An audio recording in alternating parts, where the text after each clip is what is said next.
The fastest growing contractors, what do they do differently with like compensation and incentives, and how does Sequify actually help give clarity on that? The biggest thing is the speed to pay. So, right, we look at the tool as we're on the back end layer. So I need access to the front end layer. I need access to when a job is sold, how the job is sold, what that breakdown looks like. But then if the business knows operationally what their pull through rates are, they understand their margins and they can be able to pay. I mean, I'll take the solar analogy of solar used to pay M1, so milestone one, which is an upfront, which is an advance. Also let's take pest control as another example. They pay upfronts. Pest control companies don't make money until about 18 months after the customer signed up, but they're going to pay fast because they want that dopamine hit to be quick for the reps. So that's where we're noticing a lot of that trend is, hey, how fast can we get out an upfront payment? Doesn't have to be 50%. Whatever the amount is, it's how fast can we get that dopamine hit so that the rep realizes, oh, cool, I did this action. I sold the job. This is what I'm getting when I'm getting it. And then having the continuation of the pay come through instead of, oh, cool, I'm going to go recruit a guy. Hey, guess what? You get everything, but only after everything's actually completed. Okay, that might be 2 months. That might be 3 months. Not a lot of Yep. people that are shifting into sales have a nest egg that they're sitting on just waiting for. Like, yeah, I don't need to be paid for the next 90 days. Like, cool, I'm totally fine with that. So that's where I've noticed a lot of the shift is how fast can we get people paid and how can we have those benchmarks be a lot quicker for them. It makes total sense. I definitely agree. And the successful contractors that I see out there are paying as fast as possible. This is a huge thing. Like the dopamine hit's real. Sales reps have a specific personality type. There's a lot of dopamine hits they need throughout that entire process. So I know I get asked this. I know you get asked this question, and I see it tons in Facebook groups. So what kind of commission like plans? Let's talk about roofing because roofing is all over the place. But what kind of commission plans like create the best behavior from sales reps? Yeah, so I kind of default back to the saying of you want to incentivize the behaviors that you want more of, right? Do you want to incentivize better profit margin? Is that what the company is focused on? Because at Mm. the end of the day, every company focuses different. Hey, we're trying to be more lean. We don't need to go do 50 million in revenue. We need to do 11 this year and we need to keep our margins really good. So let's look at that metric and let's build around that. Other sides are, yeah, we want to go do 50, 60, 70 million. We want to bring on 40, 60, 80 reps. So now we need to incentivize growth and we need to put in an override structure. That's also one of the pieces where coming from our standpoint, we're able to see across really six of like the major industries out there that are in door-to-door sales and direct sales and taking what they're able to do and then helping other companies across industries. So one example with that, with recruiting, I'll go back to a pest control company as an example.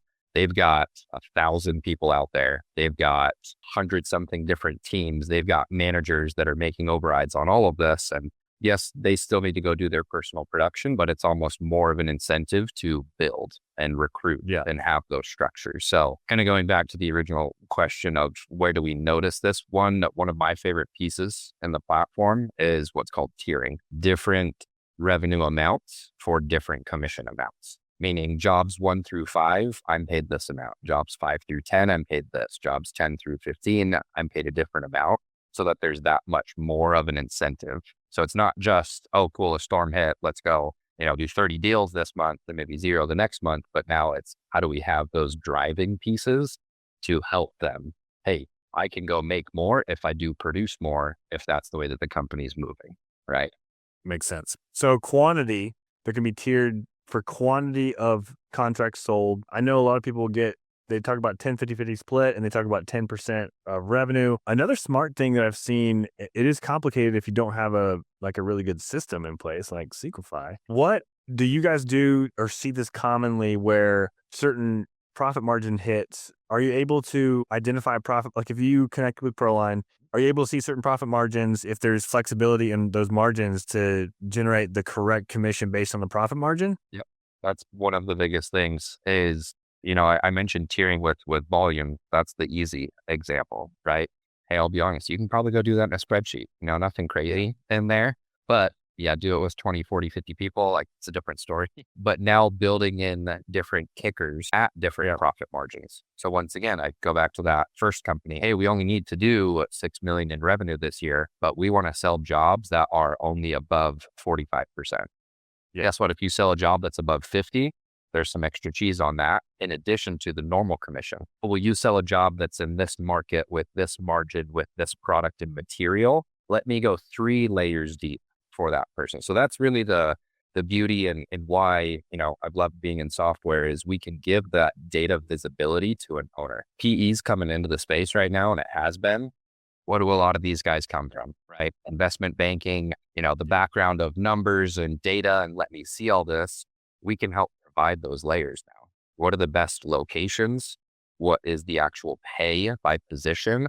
What are the averages? How long does it take for you to recruit a new person, get them onboarded, get their first pay stub? What does that paycheck actually look like for them? So now you have all these data points, and then it really just helps you with recruiting, with retention, with growth, because you can see that much deeper into the business. That makes sense. That makes sense. So kind of on the flip side of what we've been talking about, the best things, what are some common mistakes that you see they made to like incentivize the wrong things? Because I see this a lot. I'm like scratching my head, like, why are you asking this question? Do you see like common themes and like, let's incentivize this? Do you see that in the companies you work with? I mean, not to name names, of course, but it happens. The biggest thing I'll see is non-revenue producing activities that they want to incentivize on, or actually incentivizing the wrong things. Like, hey, just because it is a larger ticket amount doesn't actually mean I should be paid more on that job, because what if the margins are actually worse?